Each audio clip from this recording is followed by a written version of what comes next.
Hello, everyone, and welcome back to Box Office Banter, your favorite box office recap show on the entire internet. I'm your host, Tanner Dykstra, joined as always by my fellow friend and box office enthusiast, Tucker Hazel. Tucker, today, you and I are here to recap the month that was June 2025 June. at the box office. At the box office, yes. Just make sure Plenty of movies. Exactly. Plenty of movies to get through this time. Plenty of movies released this month. Some overperformed, some underperformed, some were just at a nice even keel. Yeah, sure. But Tucker, before we get into all that, I want to remind you, the dear viewer, that's right, I'm talking to you, not my co-host for a second here, to remind you to subscribe to Backlot Banter, the channel that you're watching right now. We do box office recaps like this every single month, as well as weekly reviews and in-depth conversations about the Palme d'Or winners. We have a series ongoing of that right now, if that interests you at all. Also, if you want to talk about movies with us, box office stuff, anything like that, you can join the Discord server. That link is in the description. There, you can talk about movies, video games, comics, cooking, music, anything of that sort, and much more. Oh yeah, so much more. God. Absolutely. Okay, Tucker. Now, let's start where we always do, every single month, with counting down the top 10 domestic openings of the month. Yeah, June, right? Check. Yeah, of June. That's right. Okay, June, all right. Just making sure. Yeah, the top 10 June 2025 domestic openings was dominated by How to Train Your Dragon. Another month dominated by remakes, Tanner. Live-action remakes, can't get enough of them. Just like how, March was dominated by Snow White. Oh, wait. Hang on a second. They don't all do good, but two back-to-back. It was interesting watching the live-action trend throughout this year. People being like, dude, they're so over. We're going to cancel all of them. Snow White sucks. It's making no money. Yes. And then they're like, wait. Wait. Oh, Tanner, Universal's starting to do them now, too. Oh, good. You know live-action Shrek. It's Tucker, coming. the industry's in a good place right now. Anyway, Tucker, how much did How to Train Your Dragon open to? $84 million. Tanner, I just want to put the thought in your head, and you won't be able to get out. Live action, Despicable Me. Okay. How to Train Your Dragon. All right. $84 million. At number 2, F1 the movie, live action adaptation of racing. $57 million. At number 3, 28 years later, at $30 million. Ballerina.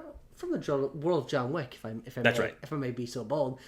Or is it from the world of John Wick Ballerina? I don't go fuck. Opening to $24.5 million. And Elio rounding up the top 5 at $20.8 million. And closing out the top 10 is Materialist, Megan, Dandadan, Evil Eye, Kubara, and Dangerous Animals. That's right. All right, let's take a look at how our predictions went from last time. And Tucker, I'm going to take a victory lap here. Yeah. I don't know how many times this has happened in the history of Box Office Banter, but I do have to pat myself on the back for getting the 5 dead on correct here. Yes, you did. Now, it was funny, actually, when I was just thinking before we sat down to do this, and before I honestly even looked at what the top 5 actually were. I remember that you put Ballerina in your top 5. And I was like, that guy's an idiot. No way Ballerina made the top 5. Because I just remember hearing literally no one talk about that movie. Absolutely just no one talked about it at all. Quite the anonymous $25 million opening weekend at the box office, for sure. No idea. And then actually was number 4 and kicked out of the top 5, one of the ones I predicted. Well, it didn't even. No, Megan 2.0 actually wasn't even close. Which is we'll talk about. Yeah, we will get to it. But anyway, congratulations, Tanner. Thank you. 5. My numbers were a little bit off. I underestimated How to Train Your Dragon. I said that would open to 75. It made about 85. Yeah. F1 I got about dead on with $55 million there. Yeah. I said. 28 years later, I overestimated. I said 45 for that. It ended up doing 30. Yeah. And then I overestimated everything else as well. Ballerina, I said 35, and then Elio, I said 30. So about 10 million off for about everything except for F1. Yeah. You really just, I don't know. I think you just place a little bit more hope in like the beginning of the summer movie season. I guess so. I guess I did, but we'll get well and truly into it in July. Hopefully, we'll see how we do. But the cinema scores and Rotten Tomato critic scores were cinema scores are pretty varied, but not a lot of variance in the critic scores for the wide release films of this month. I mean, look, I didn't know how better to visualize it down there. If you just look, there's just a jumble of movies between like the 75 and like I think it's actually 76 to 88. That's amazing. Is our range there, yeah. Yeah. And then Megan 2.0 is right on the line of like Fresh and Rotten. It's at like a 58%, I want to say. Yeah. And once again, I have to say, and I know I'm definitely a minority here. I thought there were no bad movies this month. I even liked Megan 2.0, and so and that's on the line of Fresh and Rotten. So it's not like people hated it. But yeah, I was very happy with every movie that I saw this month, and so that's great. That's good news. It's interesting that people turned out to them in different numbers than maybe was expected, which is most of what we're going to be talking about today. But I wonder what puts the Phoenician Scheme at one of the lowest. Yeah, I mean, do people not expect what they're going to get when they go to an Indian paintbrush production? There's this weird narrative that like Wes Anderson is like in a slump right now in his career. Guys, that, like, he's making the same movie. Let me look up the cinema score of Asteroid City. I think it got a similar cinema score, actually. Yeah. I can spell cinema score. But yeah, I think I don't know. Like B- is pretty severe. Yeah. Absolutely. Still, but Asteroid City got a B. Yeah. Like sure. I don't really know what the deal is there. And those are both good movies. They're very traditional. Good movies. Wes Anderson. I mean, I think they're both good, not exceptional. But come on, man. You have seen a Wes Anderson movie. If you're a cinema score goer, I don't know how it works. I don't know what you call exactly. it. Submitter.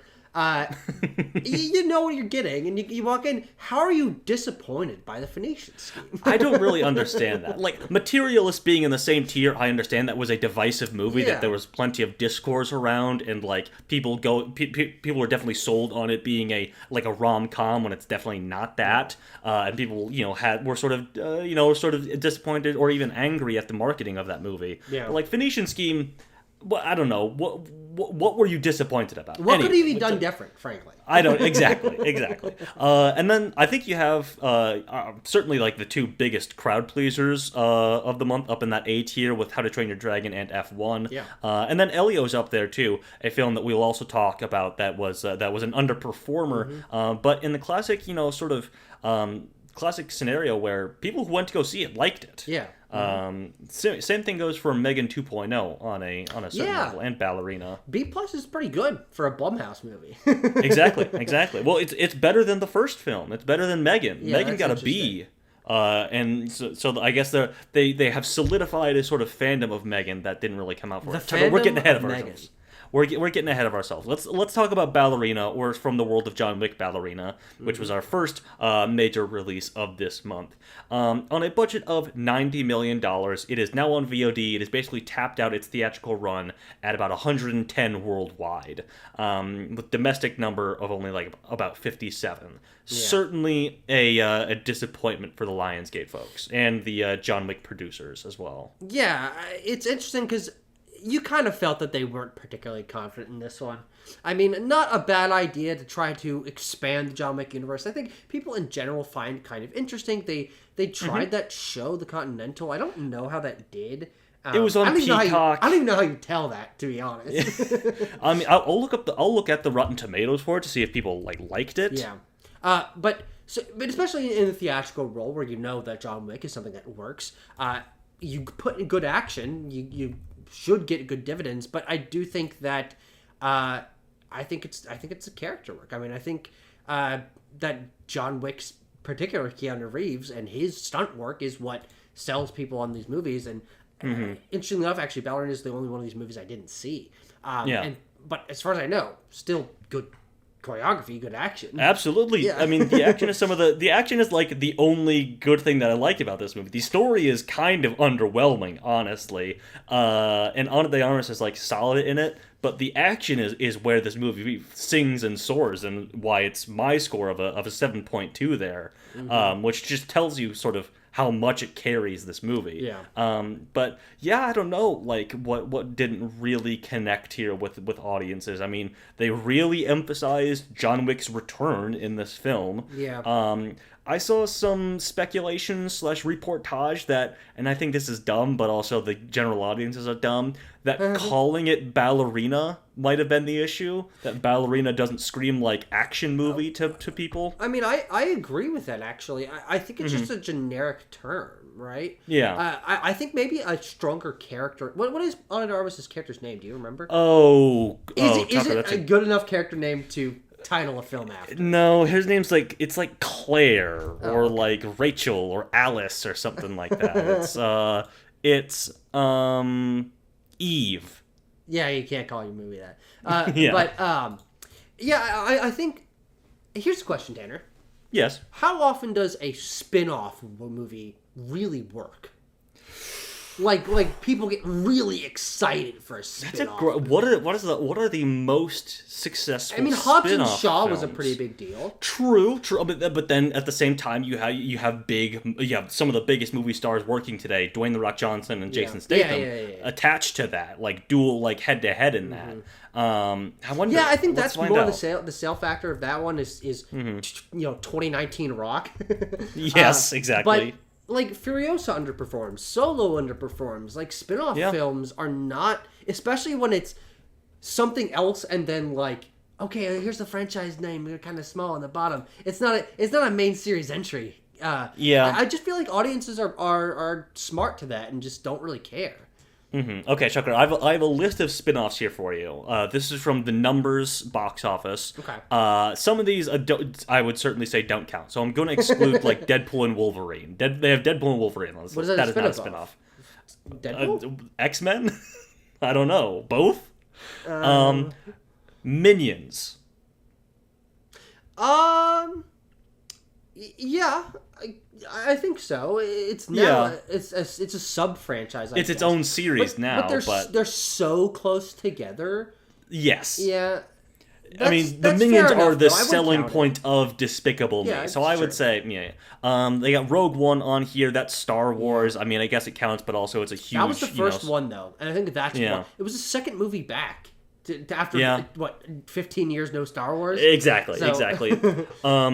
Venom doesn't count. No, Fantastic not Beasts. In this context. That does count. I would count that. Yeah. Because that is Wizarding World, Fantastic Beasts, whatever. And it's fantastic. They have they have all the Deadpool movies on here. Why is that a spin-off? As X-Men. That's stupid. Get out of here. Then Hobbs and Shaw, Maleficent, another Fantastic Beasts, Puss in Boots. Puss in Boots does definitely count. Yeah. All right, and now we're in outside of the top 10. But I think what we're getting at is that there are limited examples that are like, yeah, I guess technically that counts as a spin-off. But this feels more purely like a spin-off movie in the vein that like it just didn't work. Like people weren't exactly interested in it, I guess.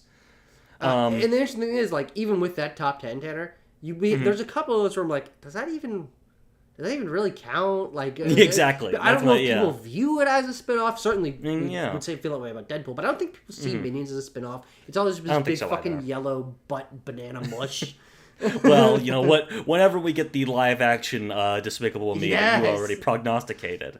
And it's gonna be Danny DeVito as Minions, and he's gonna be like rubbing his old butt around in the frame. We're gonna get 90-year-old DeVito out here. All right, Tucker, let's refocus. I mean, like, it's not that the movie was hated otherwise. I mean, it had an A- cinema score, 76 on Rotten Tomatoes. Like, it had the lowest Rotten Tomatoes of the main John Wick series, but also like the same cinema score as John Wick's 2 and 3. Another thing though is it's interesting where the budget went for this movie. One thing that we know about the production of Ballerina is that it was delayed an entire year for significant reshoots for action held by Chad Stahelski, as you have mentioned there. I would say that bumps up the budget easily 10, 15 plus. Has to. A really solid chunk of this. And so I think the movie would have been budget-wise more profitable if it had released a year ago.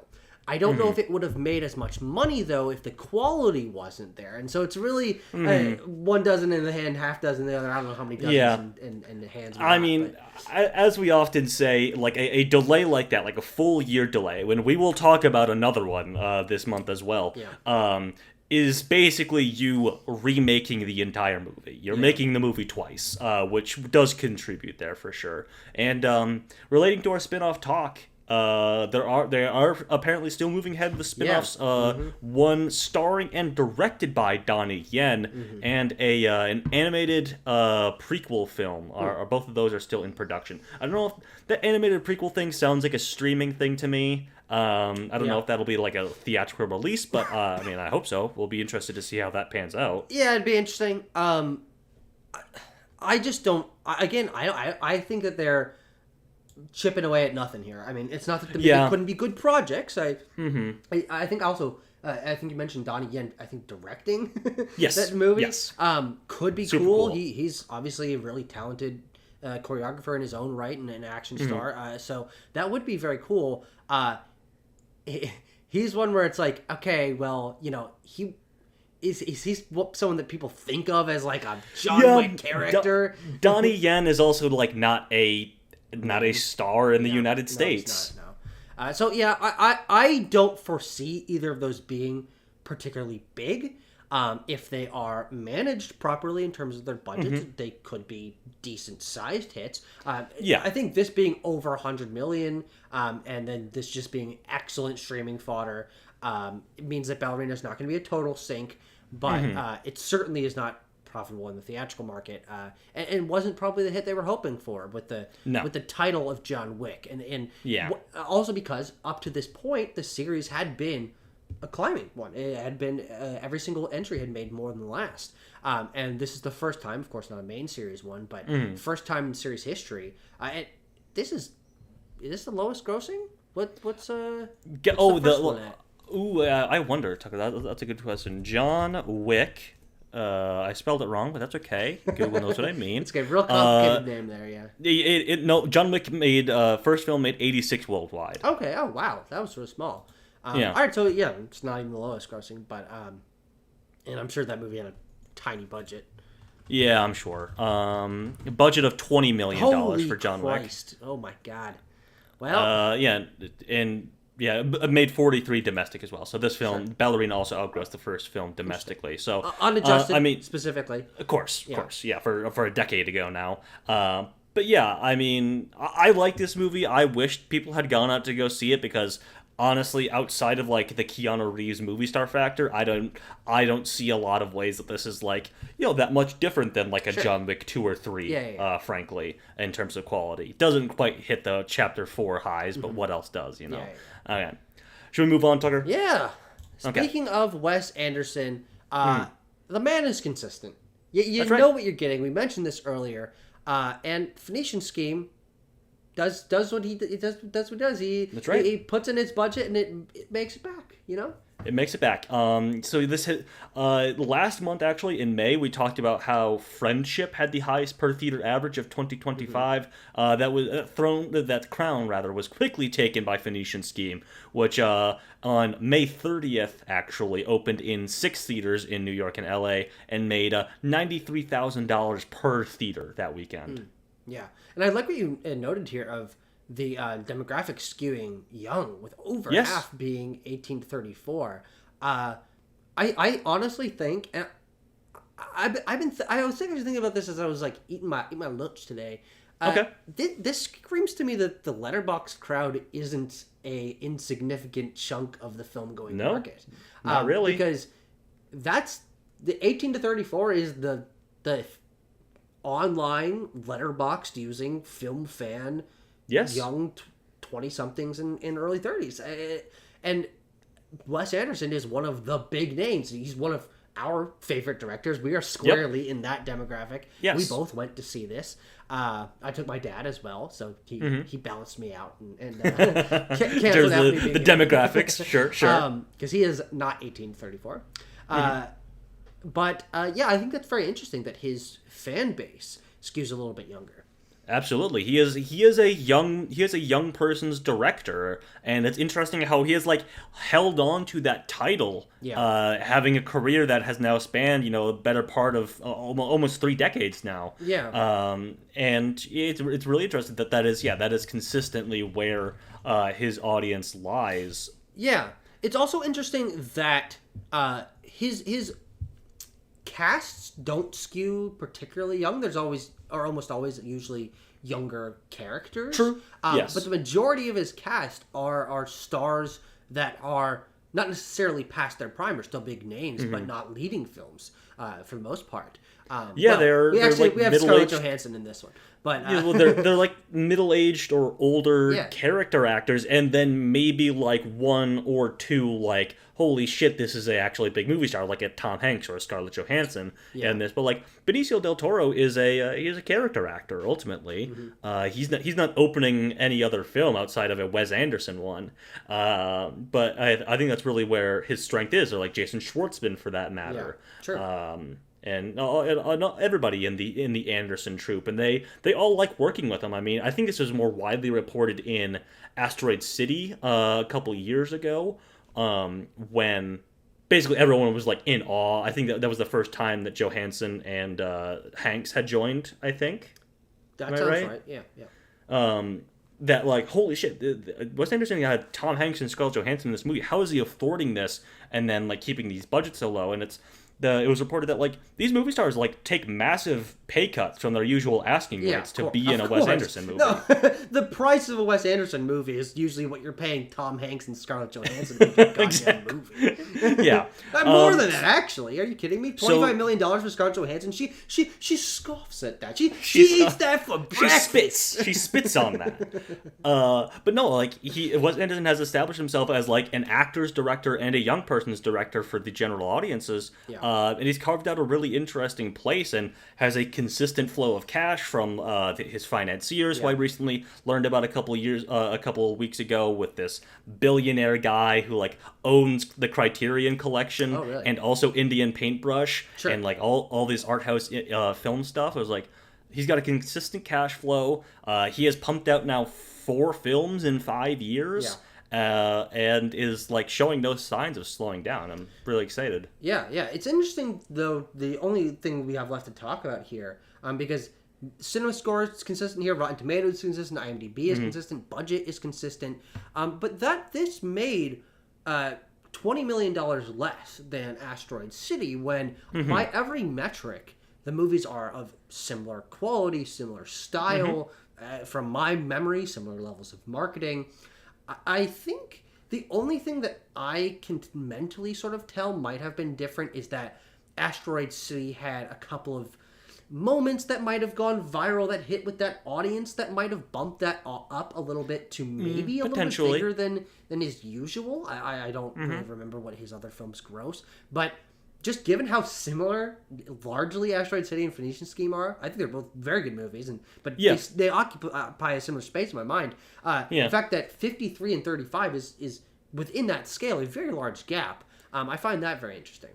Yeah, that's something of note for sure. I mean, my only things I can think of was like, I don't know, Asteroid City had like a sort of sci-fi thing going for it. Maybe that was more enticing than whatever. Like maybe the story of whatever goes on in the Phoenician Scheme. The story of the Phoenician Scheme might not have been exactly clear to people from trailers. It's not even really that clear once you've seen it. It's like, okay, he's got a plan.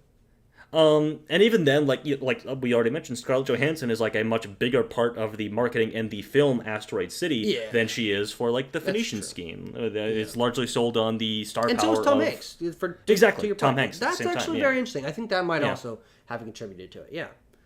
Okay. I was actually surprised by how little specifically Scarlett Johansson is in Phoenician Scheme. Yeah, I mean, she gets her scene. Yeah, but I thought she was gonna be like.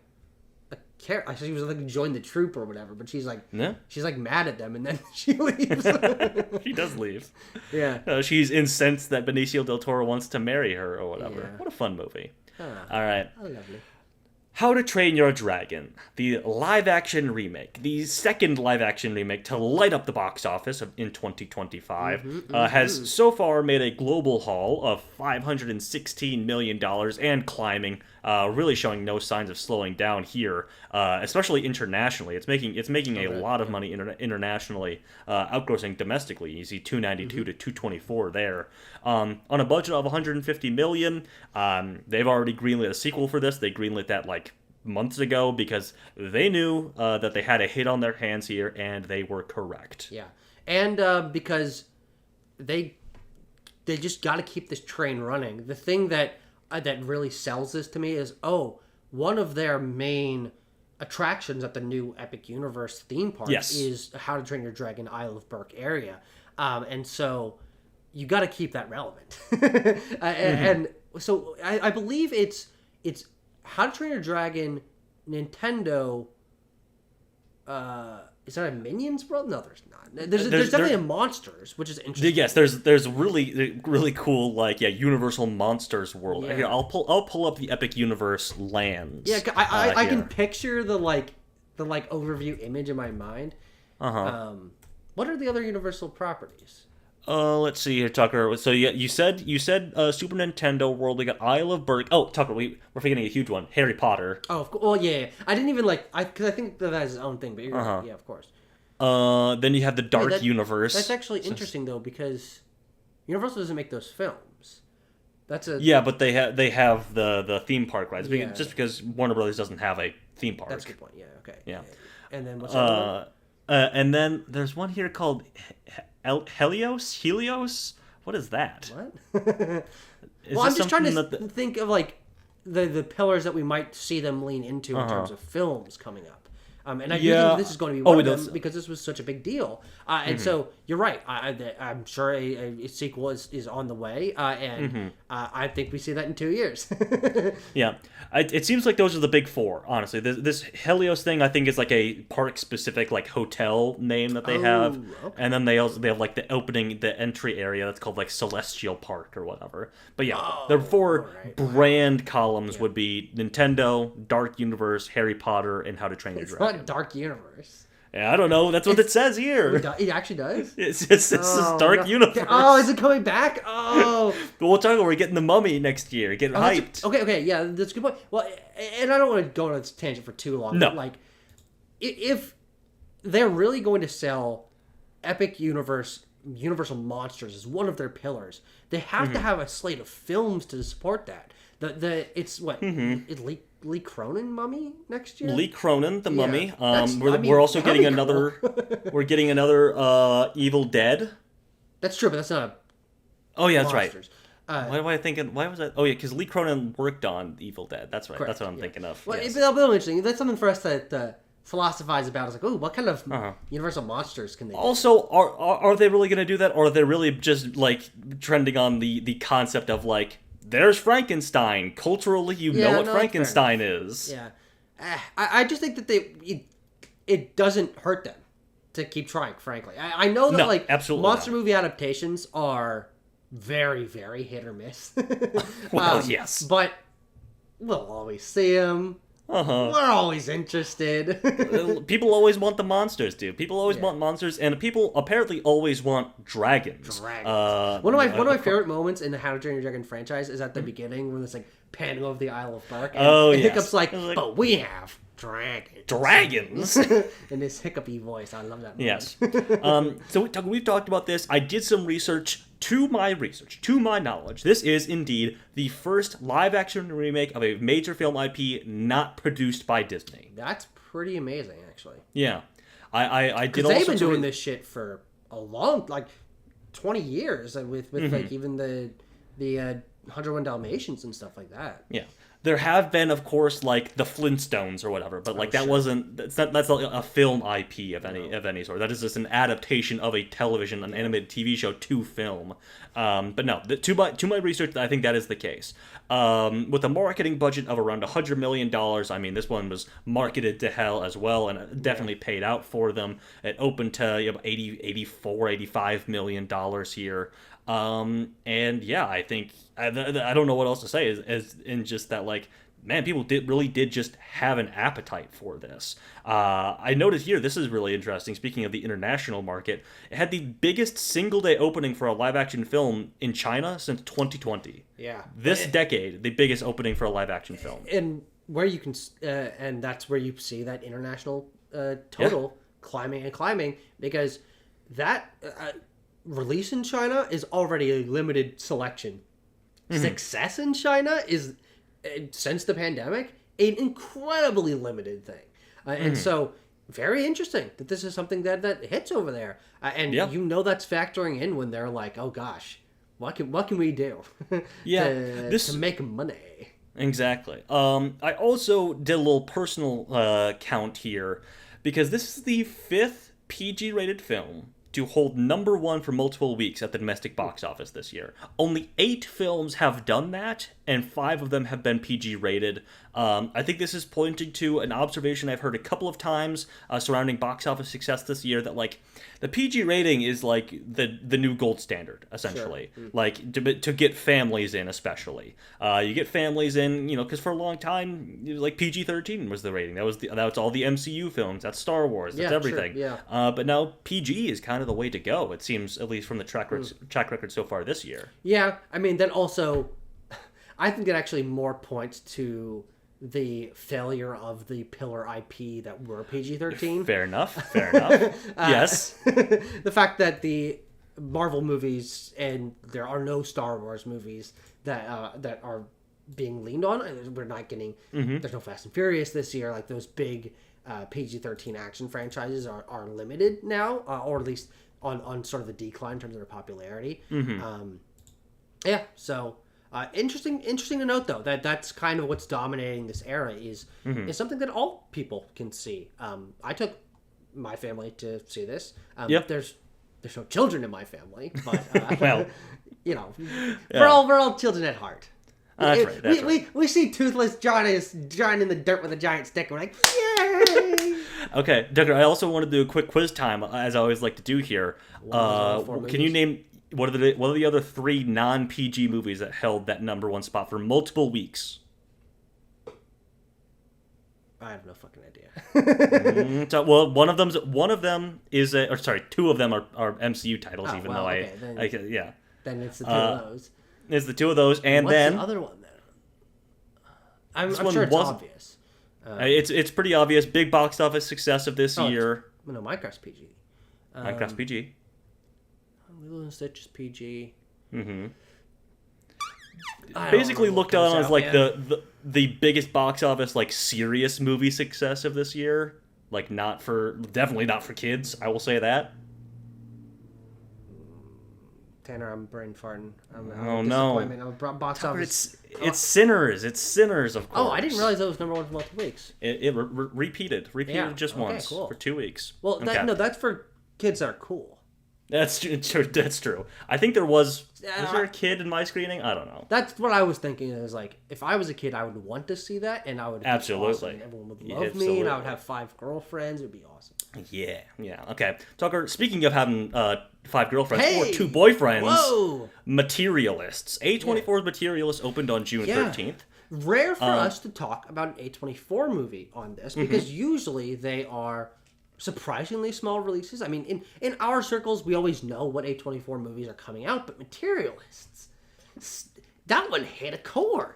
You said that it was really controversial, but that did not stop people from going to see it. It might have even increased this conversation about the themes of the movie being maybe a little bit odd, and obviously having 3 major stars in it.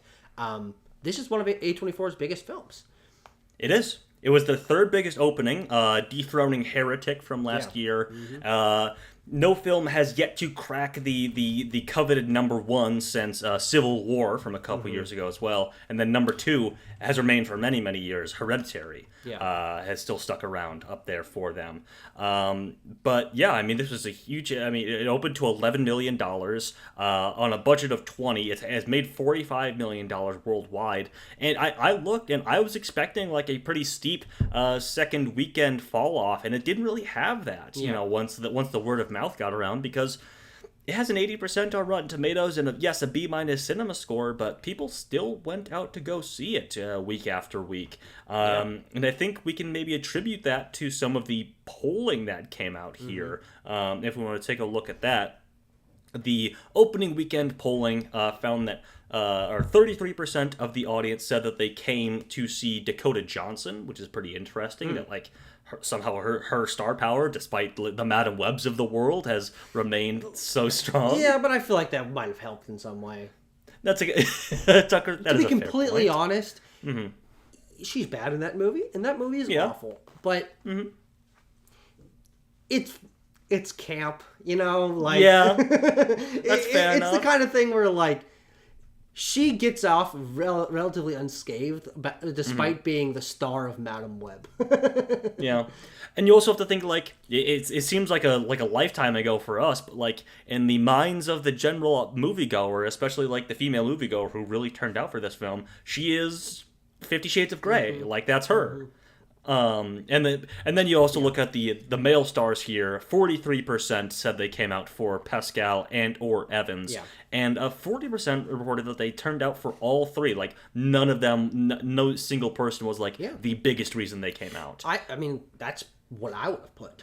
I think the fact that all three of them are in a film together, and to my mind, I think three of their best roles in terms of performances, in terms of like really fitting their character writing. Each of them have done bad roles. Each of them have done really good roles. But I think that this is a really nice harmony between these three performers, each of who I really like. And I think it fit mostly into Dakota Johnson's kind of wheelhouse, but bringing in Pascal and Evans, I thought was, on Celine Song's part, like really inspired casting. And that combination, but again, you also have to look at that budget, $20 million. Very solid for an A24 film. Like that's definitely on their meteor side, but totally worth it with already making that back in the theatrical marketplace.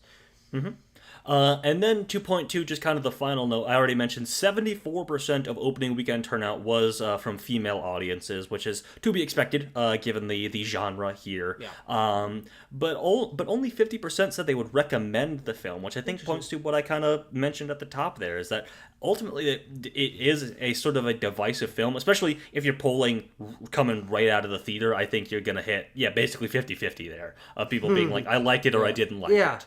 I mean, even for us, we liked it, but we were a little bit mixed. We're like, okay, these elements didn't quite work. But ultimately, you gotta give credit to Celine's song. Absolutely. For the two of us, a step down from past lives, but still, very solid effort, and also just shows that she's consistent, and she's building a fan base. I was just looking at the numbers list of highest grossing A24 films, and Past Lives and Materialist are right next to each other. Materialist really? is 3 million above Past Lives. Sure. But this is a really interesting list. I don't know how much more Materialist is gonna make. It's probably headed to VOD relatively soon. I mean, it's gonna be in theaters for about a month at this point. It has two. Midsommar and Ironclaw are both only or less than $1 million above it, and so it might pass those. Probably will pass those. But being in the company of The Brutalist and Zone of Interest is in Uncut Gems and Midsommar, like they've got a hit on their hands. Yeah, I mean, honestly, for the ones you just named, that's their banner award season. Got to go out and see this because it was nominated for Best Picture stuff, and then some of their biggest breakouts with like Midsommar or whatever, some of their most notable films. It's also interesting to see here up in their top 10. Number 1, The Whale made $54 million. Is that true? $36 million internationally. Who was the people seeing The Whale? I mean, I love that movie, but that's like a dirty secret that I have, that I like The Whale.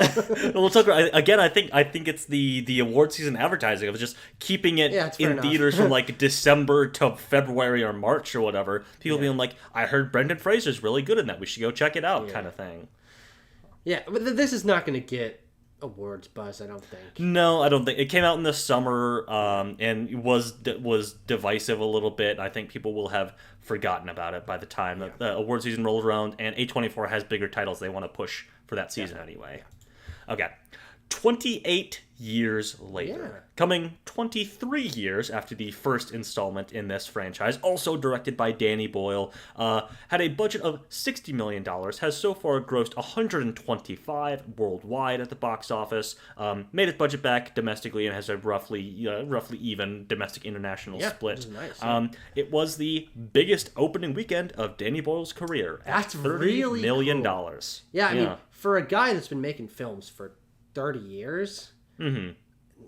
Longer? When was this? When did he start? Shallow Grave was his first movie, which I feel like was that like that. There's no way that was early '80s. That's Ewan McGregor. That has to be like early '90s. 94. 94. So, okay. Yeah, 30 years. So it was exactly on the dot. It's very cool that he can have this sort of rejuvenation of his career. It's actually been. It's surprisingly close to 10 years since he even released a film. Yesterday was his last theatrical film. Yeah, I mean, he has. I saw that in theaters. So did I. Wait, no, that was 2019? 2019. Okay, I was thinking it was like 2017. But still, like over 5 years ago, and pre-pandemic, clearly a lot of time, effort, and thought went into what can we do in this current marketplace to revisit something, and the 28 franchise, as I think I want to call it, because I don't want people are doing like the 28 blank. I'm like, that just doesn't. No, you can't throw frankly, blank in. None of it works. Frankly, bad name for a franchise. But well, it wasn't really intended to be. I mean, that first film was like a guerrilla style made indie horror movie that like was caught on like wildfire across Britain and the U.S. and then they kicked around making a sequel for a while, and it was handed off to a different director in 28 weeks later, 5 years after the original came out. And then we've had to wait another 12 years for the third installment, bringing back Boyle and Alex Garland as the writer as well. And now we're getting a trilogy of these suckers. So we have the next one confirmed, which is 28 years later, The Bone Temple. That's right. Releasing in January? Directed by Nia DaCosta, not Danny Boyle. Yeah. Sick. Can't wait. Cool. It'll be interesting to see this become a full-blown franchise, even in this sub-28 years franchise. Yeah. But yeah, I think this is an excellent movie. And it's very cool to see, once again, a surprise horror hit. These do consistently happen, but I really love seeing them pop up, seeing a quality movie get a really good fan base. This is going to be a cult hit for years. I mean, it's a financial hit, so it's not like it's a real cult thing, but like in the same way, the first 28 Days Later is a quote-unquote cult hit. That movie made an absolute piss load of money for its budget. But to see that continue and Boyle have something that's a superlative for him, I think is really exciting. Yeah, absolutely. So speaking of, especially to the cult sort of nature of how this film might be remembered. I mean, if you look at social media, depending on what your bubble might be, I think you saw very different reactions to this movie. There are some people. That is a good point. There are some people who are proselytizing this. I mean, it's our combined highest score of the month with an 8.4 out of 10. But then you look at some, maybe. No, that's not true. Maybe. Oh, sorry. Yeah, I forgot about F1. Yeah. Sorry, F1, our second highest. I was that month. Can't be fucking right. It's right. But then you look at people who maybe aren't as, who are going to this to see just a standard horror movie, who are like, that movie sucked, it was so weird, why are there penises all the time? Like, some of that narrative was out there as well. What was the ending? Yeah, what was the ending? Exactly. Yeah. I mean, I have it noted here just as a sort of microcosm of that, is that it's it had a significant Friday to Saturday drop as word of mouth and social media really caught on.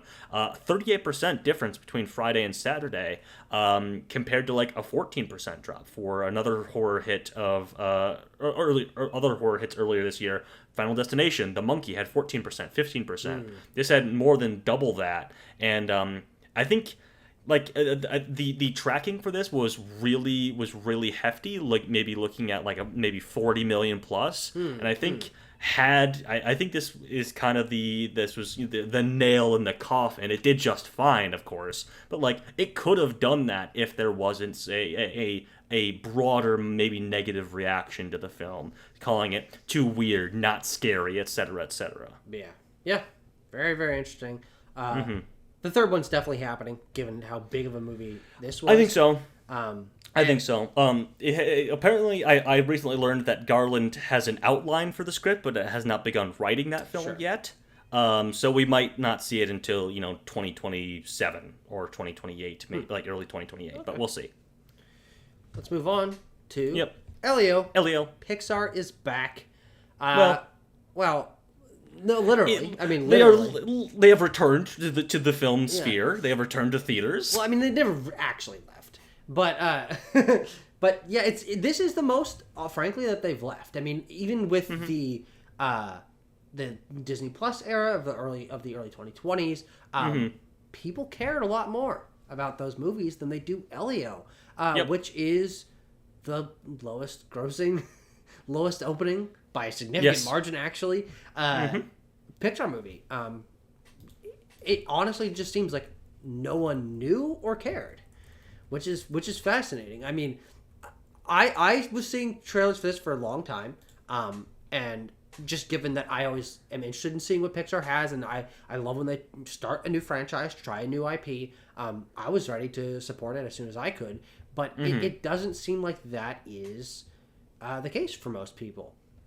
I'm not honestly. I don't know what exactly went wrong to make it like such a cratering. I don't even think that you can blame this on the lack of interest in Pixar, because I think that it would have at least matched Elemental.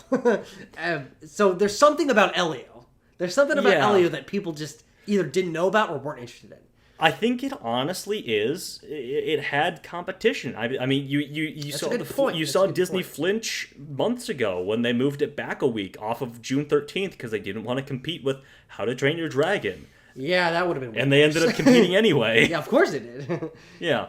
But yeah, I think you definitely saw a little game of chicken there, and Disney is the one that flinched here, and sort of ceded the family movie of the month title to How to Train Your Dragon. Yeah. It opened to 20 million, which is just 9 million under Elemental from a couple years ago. But like this movie isn't even looking like it's going to leg out in the way that Elemental did to eventually make it a success. It's really falling off, and it doesn't have that life in it. Soon enough we're going to get. Are we going to get another family movie? I guess Smurfs comes out in July. Yes, Tanner, we're getting another family movie. It is Smurfs. That does count. Okay. I know you don't want to think about it, but it's there. It counts. Okay, fair enough. You know what? Fair enough. This isn't fucking Rock Dog, okay?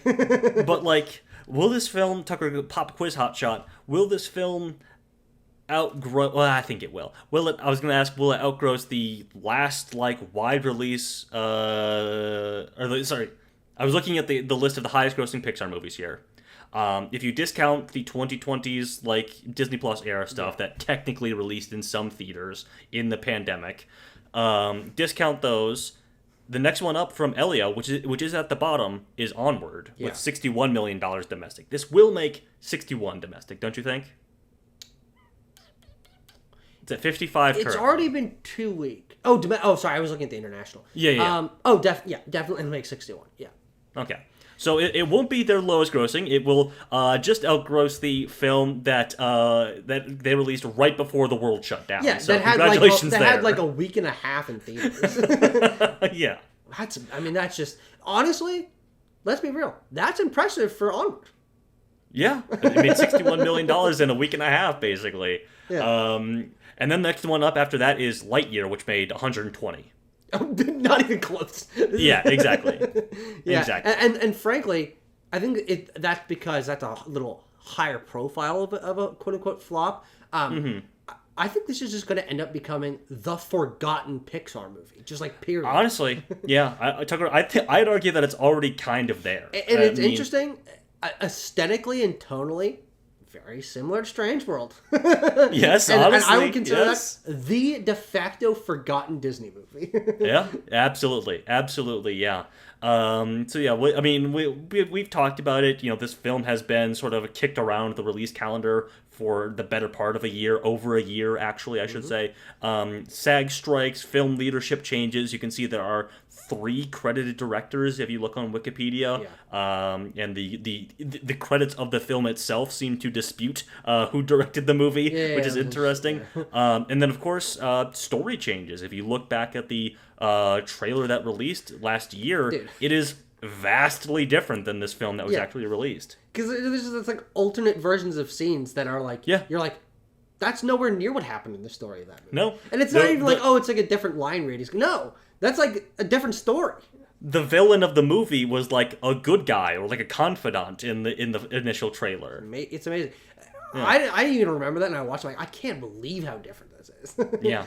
It's amazing. But yeah, I mean, I think people just didn't really know about it or weren't keeping up with it. Social media impressions were 30% behind other first installment family films of its nature. And yeah, like I have a note at the bottom there, it's probably not going to leg out like Elemental did. Oh, yeah. I mean, I think it's a fine enough movie. Pixar has a bar of quality that I don't think they almost ever miss.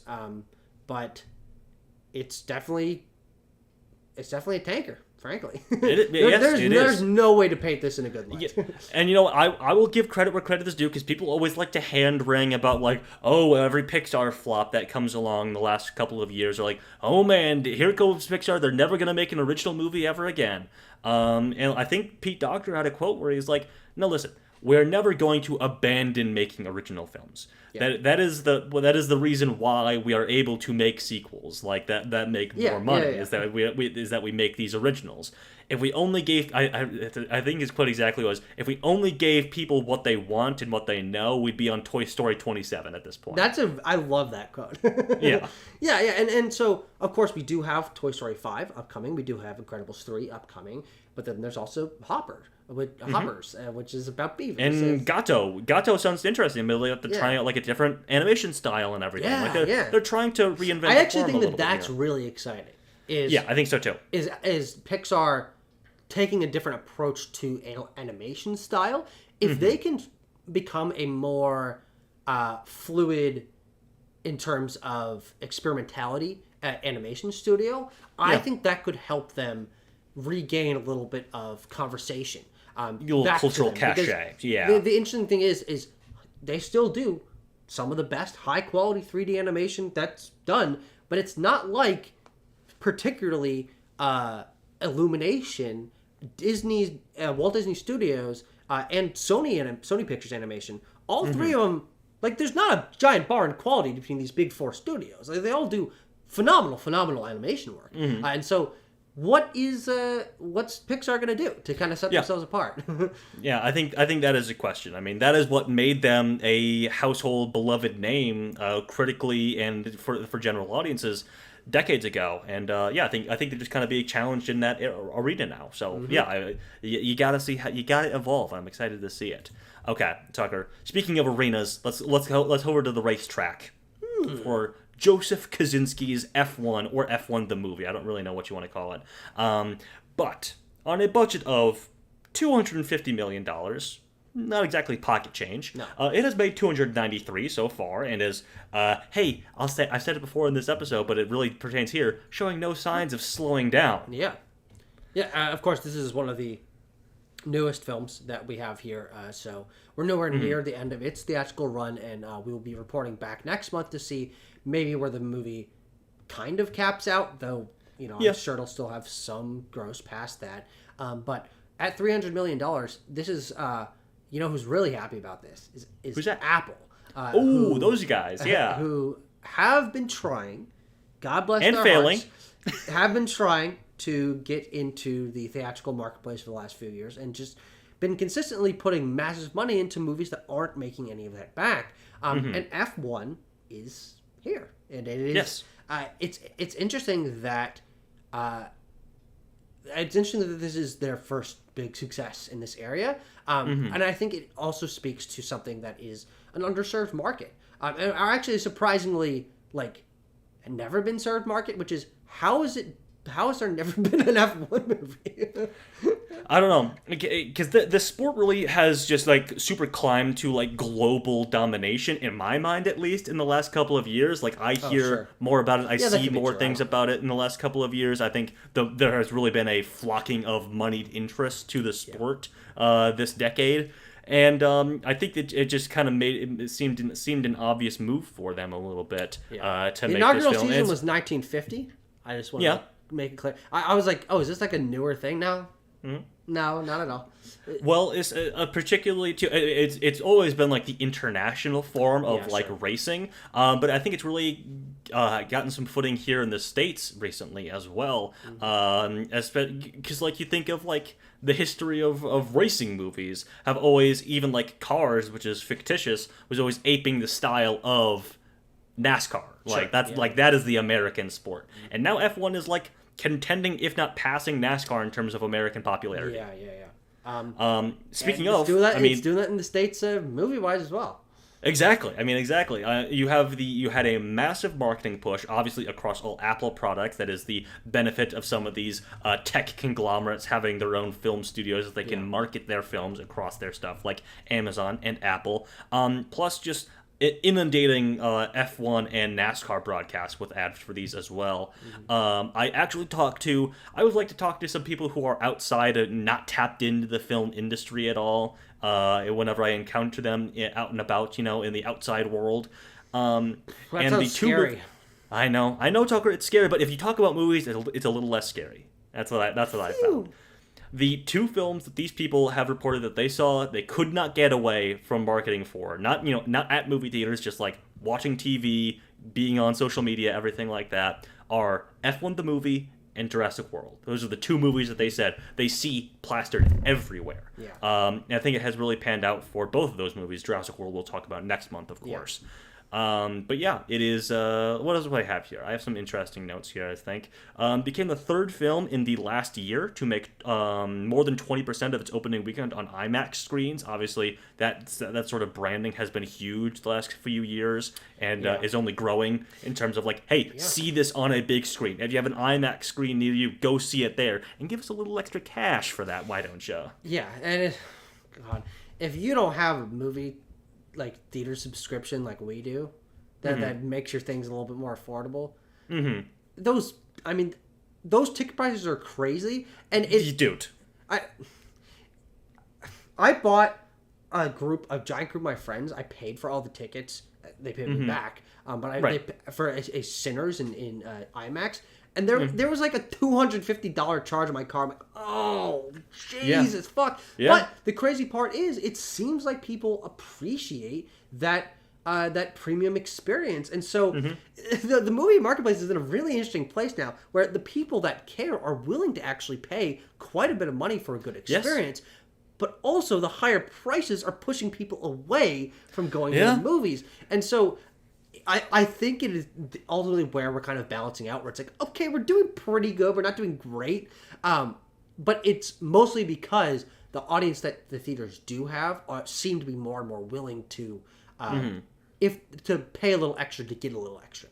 Yeah, I think it just points to this whole thing, which is everything in the box office conversation nowadays, which is people need to be convinced that what they're going to go see is important, that it's an event, and saying that like, hey, you need to see this on the biggest screen possible is sort of an easy 1-2 step into this is an event movie. Like, you need to see it, you need to pay a little extra for it because it deserves that. It requires that for the full experience. Well, and also because it's an inherently limited thing.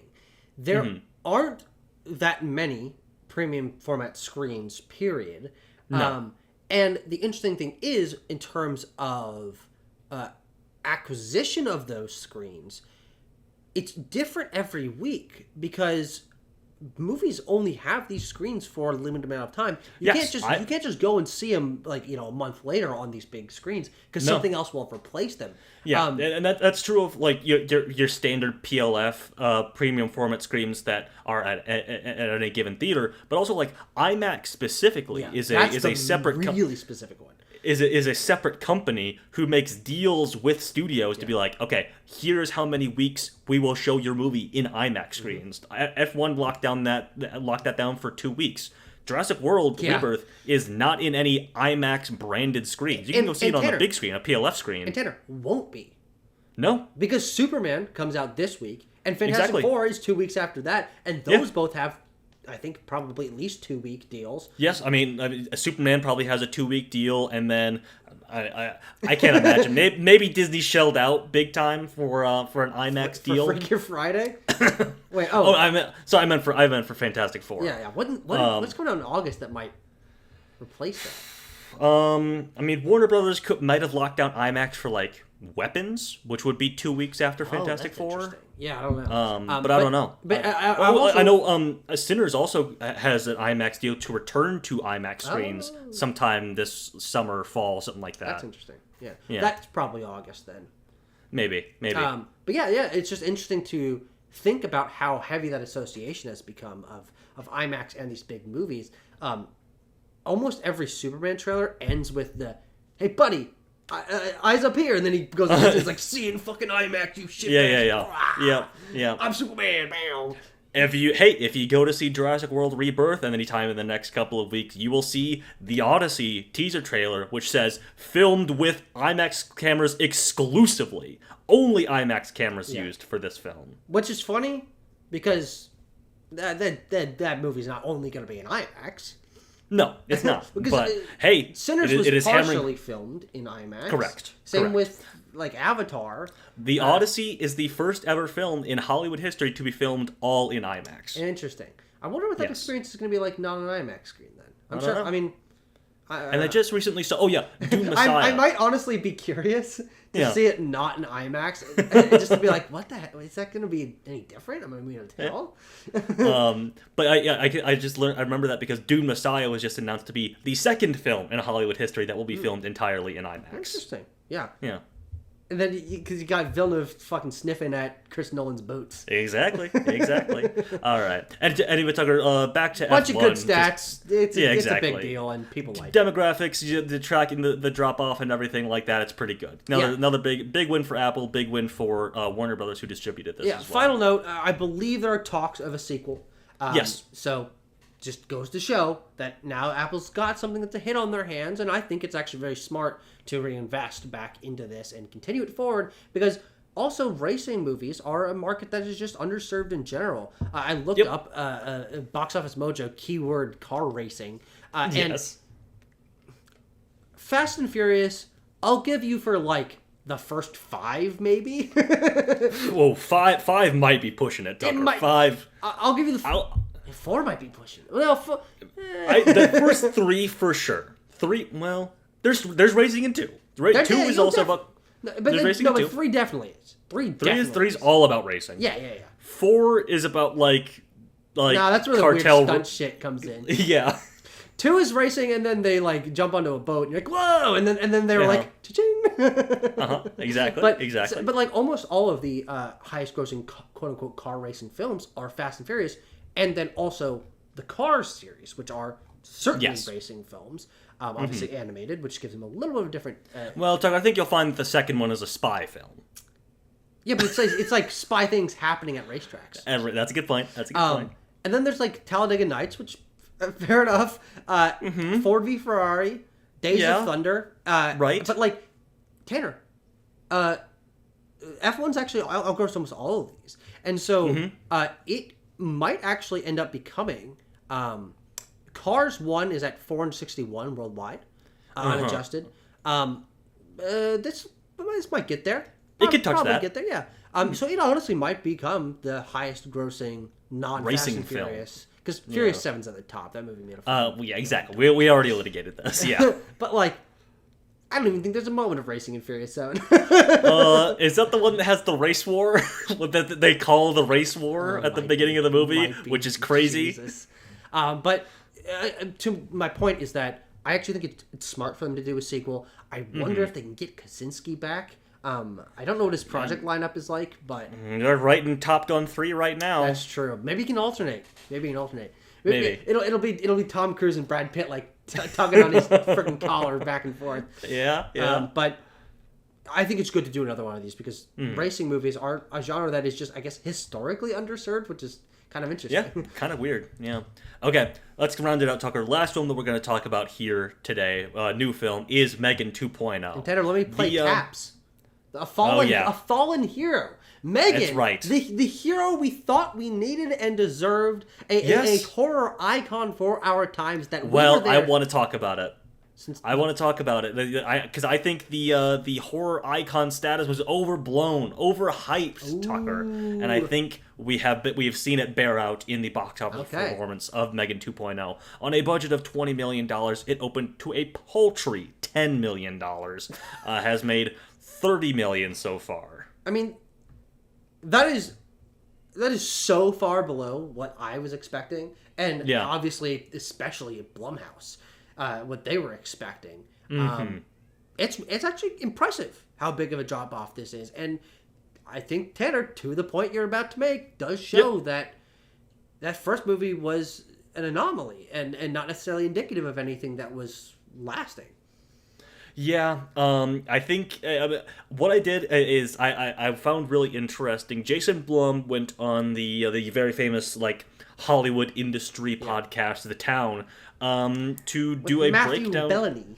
Matthew Bellany, that's right, to break down what went wrong with Megan 2.0. And I mean, first of all, Matt Bellany points out that he's never had an interview like this before of a studio head coming on and being like, "Hey, we fucked up. Hey, we had a flop over the weekend." Not that this is relevant to most people, but it reminds me of when Phil Spencer was on a podcast right after the release of Redfall and be like, "Dude, we fucked up so bad. Oh my god!" But it's the movie equivalent of that, which is very exactly. He's like usually I get these calls, I get these emails that are like, "We had a big hit over the weekend, and let me come in and just jerk myself off in the studio or whatever." But Jason Blum came on and he's like, he kind of hit the big 3 points that they thought Megan could live in the summer. She apparently cannot. They thought they could jump genres. She's a January girly. Yeah, she's a January. They thought they could jump genres with Megan. They apparently cannot. And I think the third one was something along the lines of they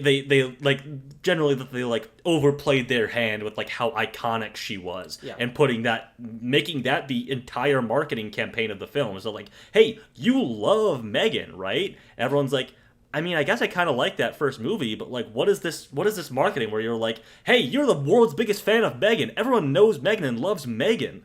And they're like, I think that's my point is, and I felt that in the marketing and the trailers in the month leading up to this film is that that trailer, there was no reaction to it in the theater. Yeah. Packed theaters I was seeing movies in May, and nobody was reacting to this thing. It was like, this is bad news. Yeah. And Jason Blum comes on this podcast and says who could have seen it coming? It was like, Jason Blum, give me a call at the beginning of May. I could have told you that this was going to happen just because there's no motion in the theaters. It'd be way fucking too late for Jason Blum to give you a call at the beginning of May. Well, yes, well, fair enough. But Jason Blum give you a call maybe November or something when the trailers for this started. I feel like this was a long marketing cycle, but it was a flawed. Now that we've seen it, hindsight is 2020. It was a flawed marketing ploy from the very beginning. It's interesting because frankly, and I don't know what this says about me, I would have made a similar bet to them. Is that I was very confident. You'll notice that at the top, I thought it was going to be the third highest opening of the month. I was confident that in the popularity and continued popularity of the character from that original film, that was kind of a cultural moment, led off 2023 in a big way. And especially in January, which is usually a very down period, almost $200 million. Yes. On a $12 million budget. I mean, Tanner, they could make 9 Megan 2s. They could. They could make 9 failure Megan 2s and still come out on top just from the success of the original film. And so, I don't think this is the end.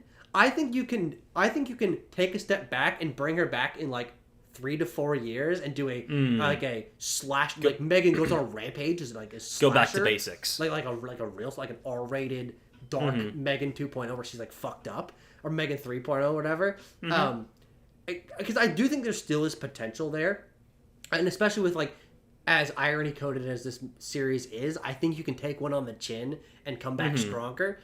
Sure, but it obviously no one cared. I mean, 10 million is so low for that. 10 million is bad. It's really bad. It is. I mean, it's comparable to like some of the most iconic like horror sequel flops of all time, like Blair Witch Book of Shadows or whatever the fuck. Christ. Yeah, I mean that is kind of what we're looking at here, and this film will still. It won't be a success. They'll still be in the red on this one because, like we mentioned, we saw marketing for this one like everywhere. Oh yeah. So their marketing budget was probably at least $20 million. So they'll probably still lose part of their shirt on this one. Yeah, but it also is interesting that for as big of a spectacle jump as it is between the two films, the budget being less than double, I actually think is quite impressive for this being I would agree. Stunts and spectacle heavy film. I mean, this is an action movie. It's more of a Mission Impossible movie than a horror movie. Yeah. Well, it's a small scale action movie. But yeah, it's a small scale action movie for $20 million. That is a micro scale action movie. That's the same John budget Wick 1. Exactly. I was just gonna say that. And I mean, I was actually pretty impressed by the stunt work and action and stuff in Megan 2.0. So they kept their budget small, and they're actually not going to lose a lot of money. It's only been out a week, so it's at $30 million. Like, it's going to cross 40. And so it will double that in the theatrical marketplace, which is fine. But it's certainly not a hit, and it's certainly not a massive money maker. It's an embarrassment for Blumhouse, honestly. Yeah. Because this was also their tentpole for the year. Well, that's it was. It was the first tentpole for the year. Blum also brought this up. He's like, it was a little bit of copium from Blum, I feel. But he was like, we've never had a horror tentpole failure, is what he said. Is that? I mean, I don't know what he counts as that, but it's something that he can like exclude certain things from specifically. I say, well, that one wasn't a tentpole. That one's not a tentpole release. But then I think he kind of doubled down. Was like, and what we have for the rest of the year are horror tentpoles. Black Phone 2 and Five Nights at Freddy's 2. He's like, if those fail, then we will seriously go back to the drawing board on our films. Yeah, though, and the good thing about Blumhouse is, even though their quality's been really low for the last few years. Yes. I mean, the streak of just like, oh man, that was a stinker, is pretty deep at this point. Well, I mean, it's most of their history, but there always have been good Blumhouse movies. But I appreciate the studio is nimble enough to do that kind of refactoring. And it's interesting that this sort of leaning into IP that this year is very dominated by is something that's kind of new for them.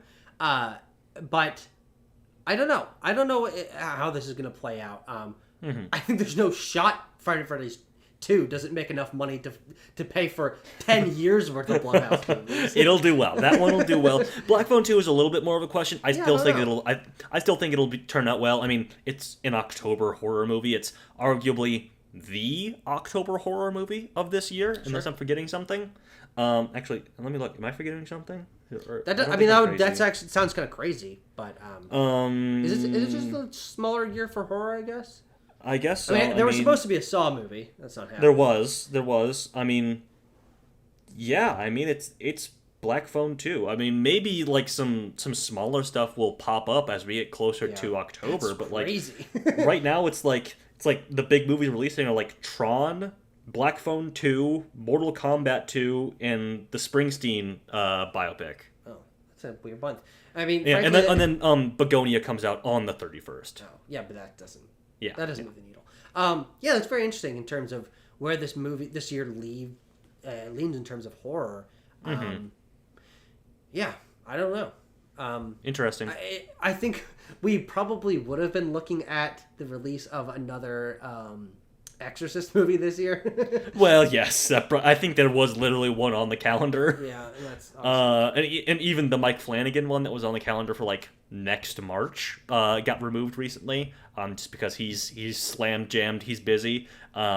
But yeah, I mean, that was the thing is that I have to bring this up just because you questioned the horror tentpole thing and the Exorcist thing reminded me. Matt Bellamy tried to call Blum on like, let's not fuck around, Jason. Exorcist Believer was a horror tentpole release that flopped, and he's like, but you know that one was really more of a drama if you think about it. He's such a fucking guy, dude. He's like, that's why it didn't work. Is because it was more of a drama. I don't think. Is that even really true? No, it's not. It's a fucking Exorcist movie. That movie sucks and it is not scary, Holy but shit, it's not a drama. God, Jesus Christ, that movie sucks. All right, well.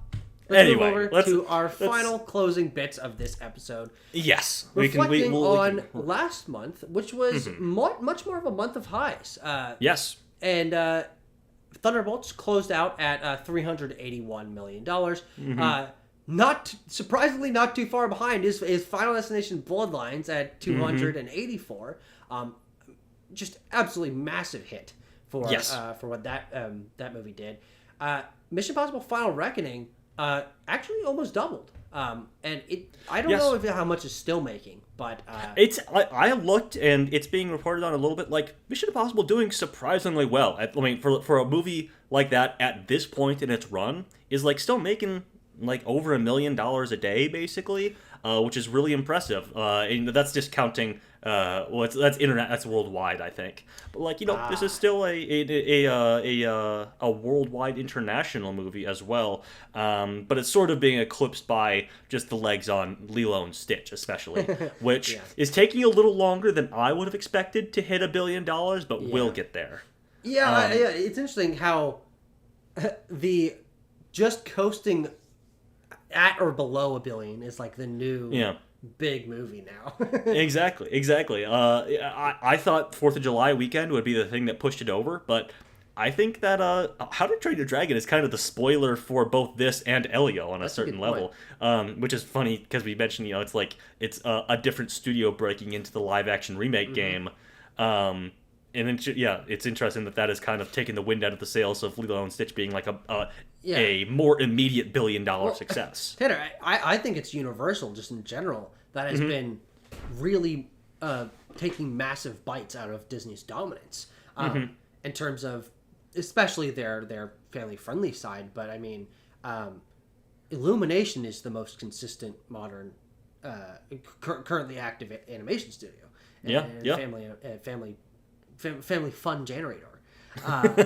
But yeah, it's interesting to look at. But it's okay. Look, Lilo and Stitch made almost $1 billion, and they made that like found that movie in like a weird couch cushion and like put it on. They did. That was supposed to go to Disney Plus, and now they're making a sequel that'll probably also make $1 billion. Which is interesting. Which at that point, Tanner, that's an original film, so I'd be really interested to see how. Tucker, works. there are like straight to Disney Channel sequels to Lilo. I know, but apparently it's not related to any of those. Oh, is it okay? That's what I've heard. Okay. But we have a little fun guy at the end here. Karate Kid Legends did cross 100 century mark worldwide, but that movie's done. Nobody cares. a big old for that one. That movie gets the old car horn. Okay. Our thoughts on the films of the June films of 2025 versus 2024. Good month this year, all around. I mean, a couple yellows operating in like the 5 and 6 range, and then an 8, a 9, and a 7. Like this really, really good. No red movies this month. No stinkers in our book. Well, combined our book, I should say. Yeah. I mean, there would be, 2 stinkers, right? Megan and How to Train Your Dragon. Yeah, those would be the 2 stinkers for me. Yeah. But, we aggregate our scores here, folks, so it's all fair and balanced at the end of the day. All's fair in love and war. I love movies you do war movies. I do war movies. I don't know what that means. But, yeah, much better than last year overall. It's definitely higher highs. And, oh, Jesus, remember Horizon? Yeah. Oh yeah. God. Horizon. Oh. Hey, Kevin. Hey, where's that one? Hey, Kevin. Where's that other movie you made? No. I'm sure he'd love to release it. It's just Warner Brothers is kind of dragging their feet on that one for some reason, unknown reason. Tanner, God, we'll see that if it happens. I absolutely will go to see that, 100%. The real question is how many more movies after that will be made. Tanner, will we ever see the second one? They have to release it. People have seen it. Costner has like shown it at like weird random film festivals or whatever. Oh, really? Like people have seen it. I think at like Cannes this year, like he showed both of them back to back. Mm-hmm. Yeah. But like, when is Warner Brothers going to release Horizon Chapter 2? Yeah, I don't know, man. Weird. And finally, I just want to reflect on 2023 and sure. how these movies just cannibalized each other. Look how many tentpole movies were in 1 month. Yeah, that was a mess. That was a mess. Yeah. Let's look at the monthly box office from 23 to 25 here. June down from both last year and the year before. Yeah. I mean, we point to some films that, like you just mentioned, Tucker, a couple years ago, but I think also this year there was a little bit of cannibalization going on. And then, honestly, after walking through it, probably more, not flops per se, but like there was two big movies, honestly. And F1 came out at the end of the month, so that's not fully being tabulated yet. So that's a good point. We will see. Yeah. Hold on. So does the rest of F1's run count for June? July. Oh, counts for July. Yeah, of course. Yeah. Well, I think really what it points to is that even though How to Train Your Dragon, very big deal, but still, it's not even. It's just at over $500 million right now worldwide. Mm-hmm. Whereas usually in June we're looking at a massive, close to $1 billion movie. Yes, I mean Inside Out 2 had a very quick run to $1 billion this time last year, and then the year before, I mean we had some films that were eating each other, but those were, that's right, The Flash made $1 billion. But like they were still movies that Spider-Verse almost made $1 billion. What did? Didn't Spider-Verse make like Spider-Verse made like something like that. But then for sure. So well. But that's really what I'm saying is that's what puts it below. It's not that far below, to be honest. No, it's not. But not having that $1 billion June film is okay. I see what you're saying. Yeah, like Spider-Verse got close, and How to Train Your Dragon is not really close. No, I see what you're saying. Yeah. But it is. It has cracked pretty quickly into the top 5. Dogman is still in the top 10. Dogman is still in the top 10. Let's give it up for Dogman. I mean, honestly, absolutely. We are halfway through the year. January kids film. It grossed less than $100 million domestically, still sticking around. I mean, that's just embarrassing for everyone else, to be honest. Yeah. Because if I go in-year releases, I'm just gonna make sure. Wait, Tucker. Wait. No, wait. I messed up. No, I didn't mess up. What am I looking at? What's going on here? What jumped up? Oh, I see what happened. If you look right now on box office, what's it called? Box Office Mojo. Yeah. Jurassic World. Did you have a couple when you got home from work there, buddy? I don't know what the fuck is going on. We've been recording for an hour and 20 minutes already. We gotta get through the longest segment still. That's a good point. Jurassic World is now in there now, but as of a couple days ago, to reflect the June films, yes, Dogman stuck around in there. That's amazing. Yeah. Good on you, Dogman. Good for him. All right, okay. Tanner, I will take the lead. Okay, here we go. The headlines here. Glop, glop, glop, glop. Blumhouse has acquired the rights to the Saw franchise, with Lionsgate still involved. Lionsgate always looking for get their grubby weirdo hands on some IP. They want IP. They want franchises. But what this truly means is because James Wan's Bad Robot has been merged into the Blumhouse Atomic Monster. Tucker. Oh, sorry, Atomic Monster. Bad Robot is fucking J.J. Abrams. That's Jabrams. You're right. Atomic Monster has been merged into the Frankenstein's monster of Blumhouse. James Wan has the rights to Saw again. Let's go. Back in the captain's chair. Let's go, baby. This is the best news of the year. You and I are massive Saw fans, and Blumhouse. You're like, oh, Blumhouse is going to get subbed. Oh, hold on. James Wan is a part of that family now. And so the keys are back in Wan's hands, and I could not be more excited. They are I want to get your thoughts on this just quickly. Yeah. Probably going to reboot.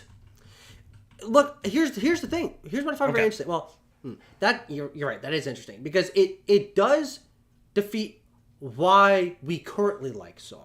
Why we currently like Saw is because there's just absolute horseshit nonsense. The contrived storyline timeline of the films, yes. But I actually think that a James Wan that has been beaten and bloodied by Aquaman and the Lost Kingdom, getting the rights back to the movie that made his career. I think if he makes a scrappy Saw reboot for $10 million, I think that could be fire.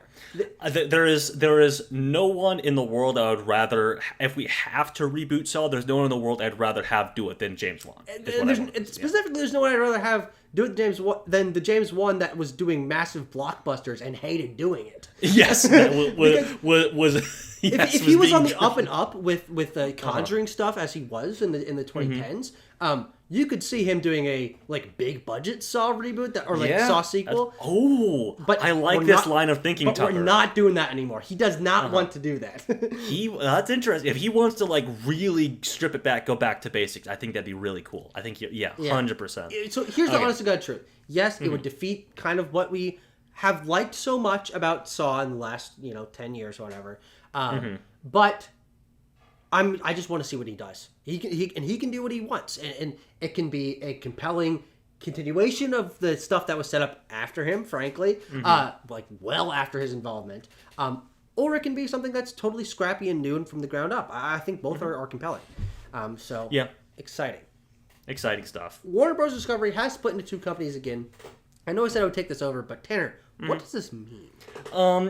Tucker, it's basically just hey, Warner Brothers is doing the TV and movie stuff, and then Discovery is doing the everything else. It's low key just because Warner Brothers in the next couple of years is definitely looking to be bought by a bigger company. So be on the watch out for that. Hey, side note, nudge nudge, they just had a great partnership with Apple, BT Dubs with F1. So hey, very interesting. Maybe that's not a bad place for them to end up if that does happen, because that's a merger, but not really. It's not like Universal buying Warner Brothers or something. Apple's not really a major player anyway, and so just having financial backing, I think that would be a decently safe place. It would be a very similar situation to Amazon buying MGM. Very similar. Long, storied, a studio that has lasted a century in Hollywood with a huge catalog of films being bought by a tech conglomerate. Not great, but not a straight up inside industry merger. Correct. Yeah. Peter Sohn will direct The Incredibles 3 with Brad Bird writing the script. Very interesting, given that Peter Sohn, director of Elemental, does actually show, I think, quite a trust of his talent to give him a massive IP like this, and shows that his trust within that company is growing. Director of, I would say, previous to Elio, the last forgotten Pixar movie, which is The Good Dinosaur, and then into Elemental, into Incredibles 3. That's an exponential curve there. So I don't know. I'm excited about this. Brad Bird writing still involved. He knows what he's doing, and I like Peter Sohn's work. I even like Good Dinosaur, what that's worth. So I'm looking forward to this, and I think a trilogy of those movies makes sense. I think so too. Obviously, we talked about the Pixar sequel thing already. Brad Bird not directing does worry me a little bit, but I also do wonder, hey, what's Brad Bird up to by BT Dubs? What's he doing since Tomorrowland? Road Nation 2. Oh no! Oh fucking what? Oh, Incredibles 2 he directed, of course. I was what's the last thing he directed? Gonna try a live action thing again? Maybe. We'll see. Live action Incredibles. Dean DeBlois. At first I laughed, but then I serioused.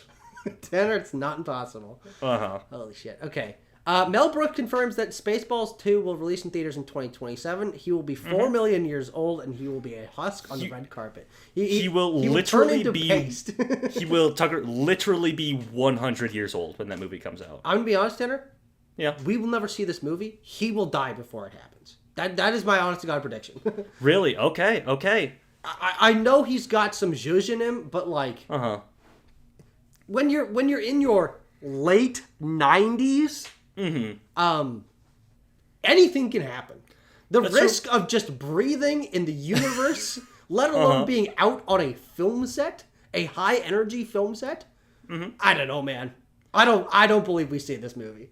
Yeah, well, he's apparently going to return in it as well as he's like Yogurt, I think is his character's name, which is pretty good. Yeah, I mean, our best wishes to Mel Brooks. We're not wishing anything. Yeah, I would love to see a return to form from Mel Brooks here.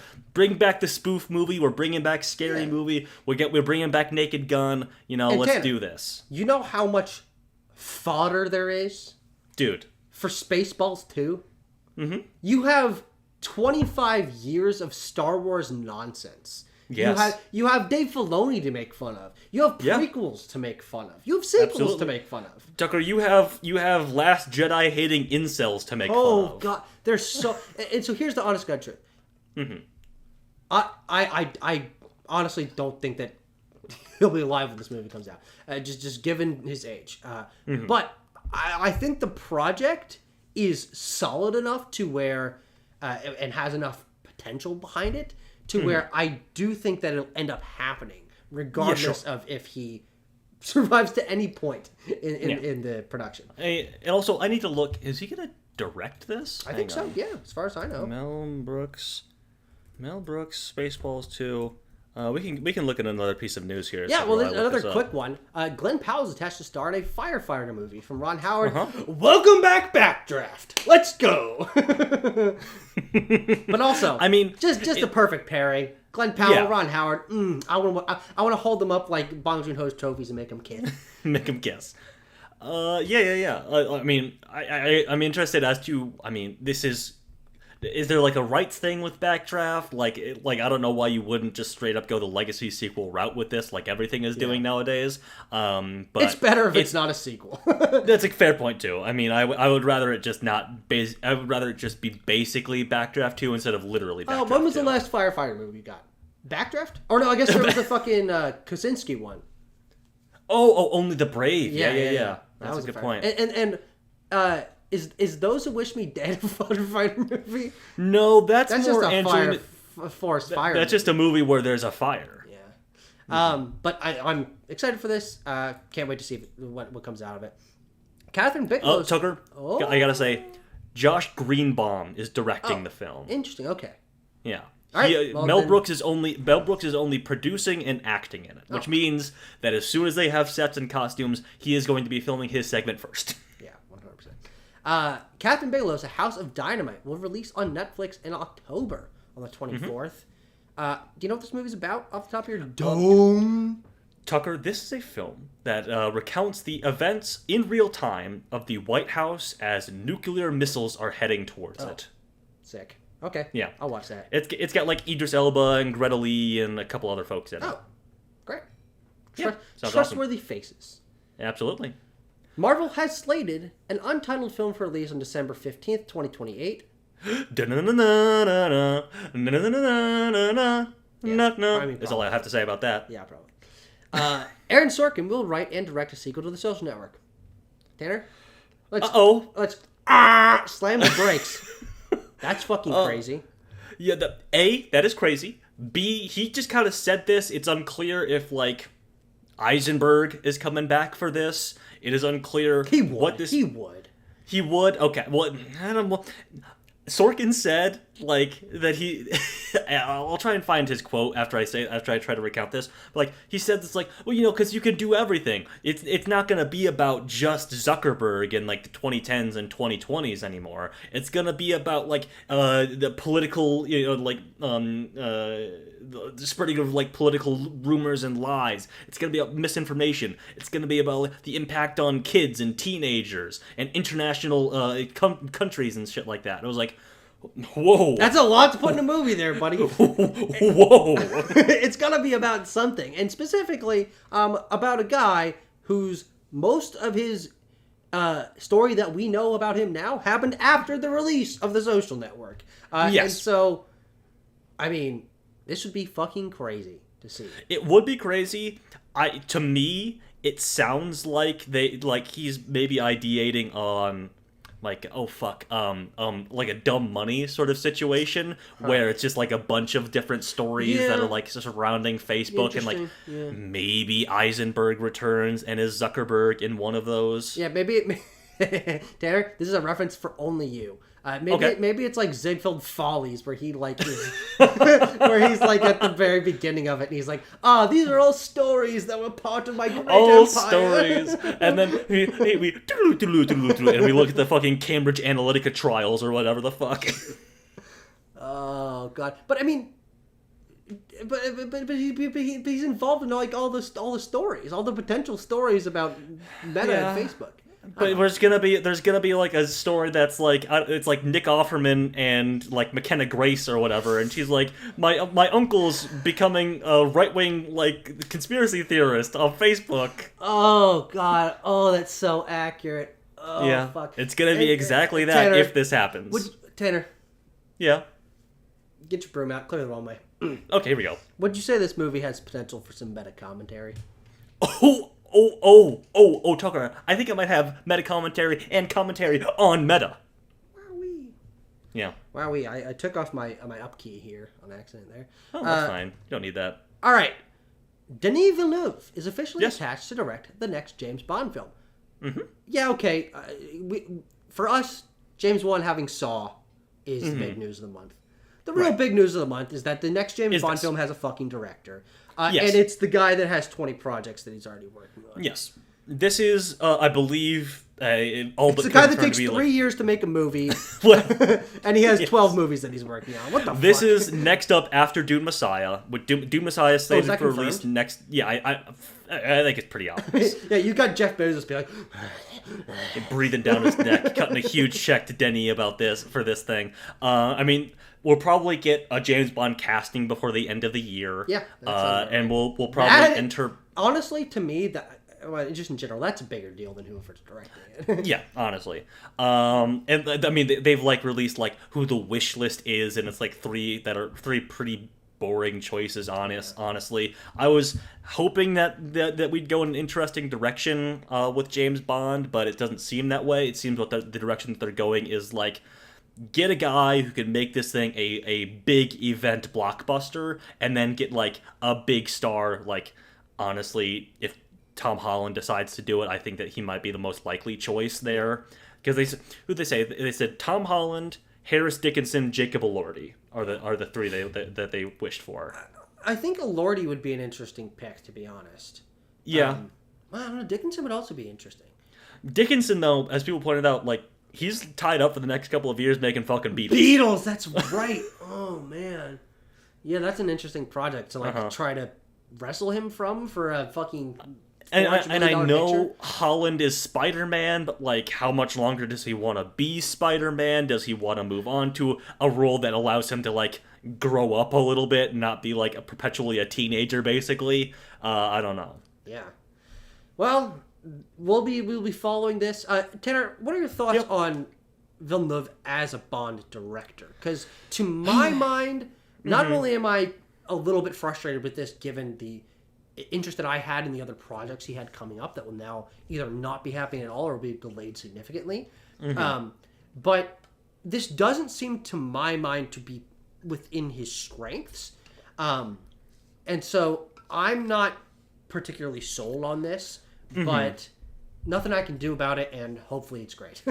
Yeah, I mean, the closest comp that he has in his filmography is something like Sicario, which is a lot more. It's like that's like a grim and dirty crime story, not like a suave, sexy, sidling up to a bar in a tuxedo with a martini sort of movie.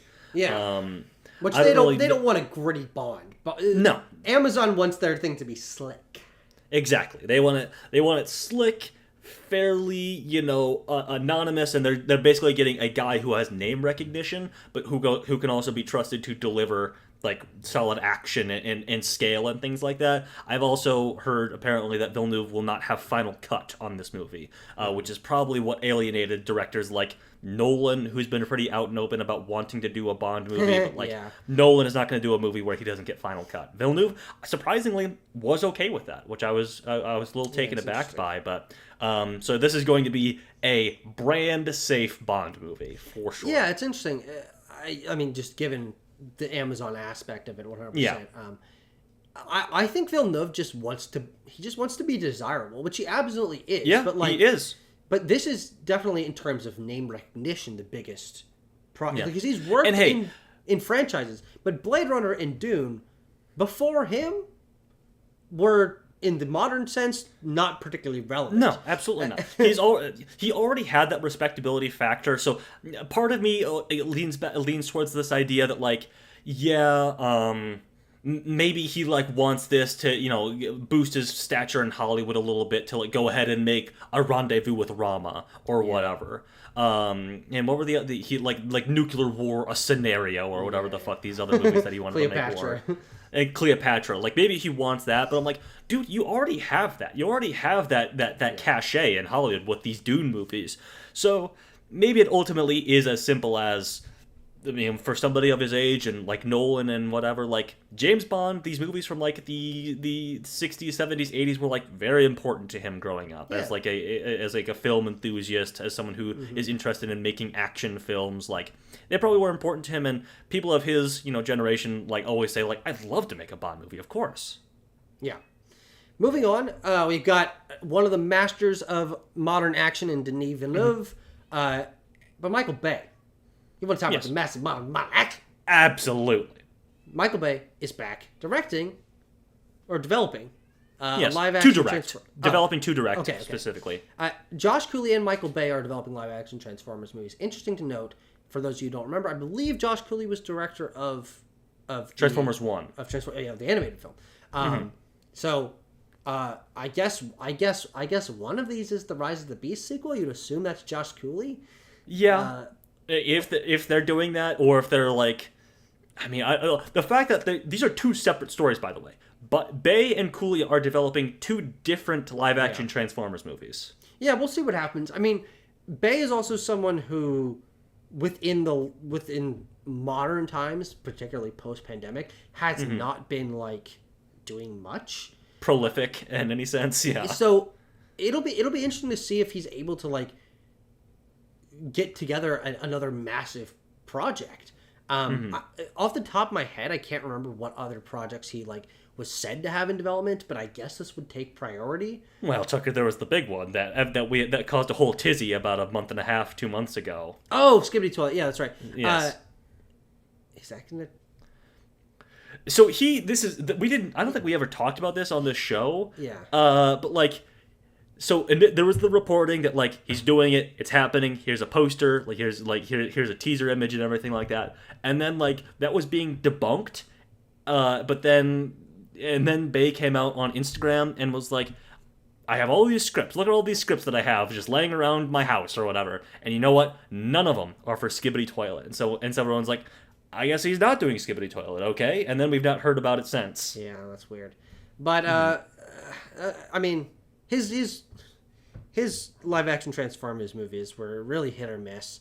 So whatever. If it happens again, I'll be there to see it. But yeah. Hey, we all remember fondly the first three, to varying degrees. But people often forget like he did make Transformers 4 and 5. Yeah, he did all of them. Yeah, except for Rise of the Beast. Rise of the Beast. Yeah, very interesting. Well, we'll see what happens. Warner Bros. Has paused development on Deeper due to the $275 million budget. Tom Cruise is shopping the film around other studios. Yes. You think he gets? You think he gets another buyer? I'd have to assume so. I'd have to assume that maybe fucking Paramount, is his Mission Impossible family there. I'd have to assume that they can get another buyer for this. Cruise is is basically like at the top of like the third wave of his game right now, which is bigger than ever. I would bet on this being something that a major studio buys. Yeah. And it's not going to be a streamer because it's Tom Cruise shopping these things. No. Yeah, he's not gonna let that happen. And so yeah, this is which thank God. I get that studios might be scared of that price tag on it. And like honestly, Doug Liman is not a director that probably instills a lot of confidence in studios. His films often go over budget, I've heard. But this is like Cruise and De Armas in like a diving action movie. So yeah. We'll see. Dude, we've got Tom Cruise going underwater, and we've got freaking Glenn Powell fighting fire. Yeah. All of our elemental guys. Going to space. Mel Brooks is going to space. Yeah. Jesus Christ. Well, all right. That covers the news from June. Looking forward to July. It's mostly the big stuff. Jurassic World Rebirth is already out. I Know You Did Last Summer, coming soon. Fantastic Four, First Steps, Superman, Eddington, Smurfs, and Together. A light offering, mostly because people don't want to compete with what might be the three of the biggest movies of the year. Yep, absolutely. There's the big three, and then things just trying to squeak in the cracks there. I didn't have Together on here initially, but then I double checked. That movie's coming out on a Wednesday. Not like a holiday Wednesday, just like fun. Randomly July 30th that movie is coming out. Just a middle of the week movie. Just for shits and giggles? Yeah, I guess so. Okay, well, I mean, that's fucking crazy. I'll see that shit. Yeah, absolutely I will. Okay, Tucker, our predictions for the biggest movies, the biggest openings, rather, of July. We have our big three in a slightly different order. We both have Jurassic World Rebirth up top there that had the 5-day holiday weekend. The big five. Excuse me, my mistake. And then these are all in contention. I mean, these could shuffle around in any order. All of these five. So you have Fantastic Four: First Steps at number 2. I have Superman at number 2, and then I have Fantastic Four at number 3, which you have swapped with Superman there. So Tucker, you want to have this out a little bit? Talk about what's going to happen here. Do you think Superman and Jurassic and Fantastic Four are all going to be close? No, because I think Jurassic will be super far above the other two. Sure. Okay. But yeah, it's interesting. I just think Fantastic Four probably just feels fresher to people. Okay. But the interesting thing is, I think Superman's had a stronger marketing cycle. Yes, for sure. But yeah, I don't know. It's just interesting to have a character with that kind of history, but on both sides, a dearth of success in the modern marketplace. It's a really interesting reset point for both of these series. I think this is the most interesting month of superhero movies we've maybe ever had. Yes. But yeah, I don't know. What are your number predictions for these two? And how far apart do you think they are? I think these are all really close. So I had Jurassic World Rebirth at 150. Now, to be candid, its opening weekend, holiday weekend, is over. It did about that. I just kind of saw the number ticking up and up and up. Like yesterday, it was at like 140. The day before, it was at like 130. So I'm like, I'm going to say it's going to open to 150. That's fine. Okay. And then I have Superman here. I have it. I don't want to say it to get it on the record. I'm going to knock it down to 120. I'm going to knock Superman down to 120. Which means you had it higher. I did. I initially had it at 130. I'm changing it to 120 right now. 120. Just because I think currently the tracking for it is standing at it's like 96 to 120. I think is the range right now. Depending on word of mouth. And Tucker, in a matter of hours, we will be seeing what the word of mouth is. By the time this is up, we'll know. Yes. And then I had Fantastic Four at 120 initially. I'm going to knock that down to 110, which is still obviously an incredible opening. Is one of the biggest openings of the year, biggest MCU opening of the year by a good margin. And yeah, I think all three of these are gonna do very, very well. Obviously, I think they all possibly have the trajectory, if they are all good, have good word of mouth, to make $1 billion. Well, maybe. one of them's not good. Oh well, yeah, that's a good point actually. Well, I said word of mouth. Word of mouth on Jurassic World is very good actually. Like general audiences really like it apparently. Okay. But I think if all of them are good, and I hope they all are, because well, Superman and Fantastic Four look very promising. I should just simplify it down to that. And then in a feverish state last night, I just rewatched all the trailers to those two movies. Yeah. Honestly, two of the best sets of superhero trailers I've ever seen. Yeah. I mean, I love all the trailers from both those movies.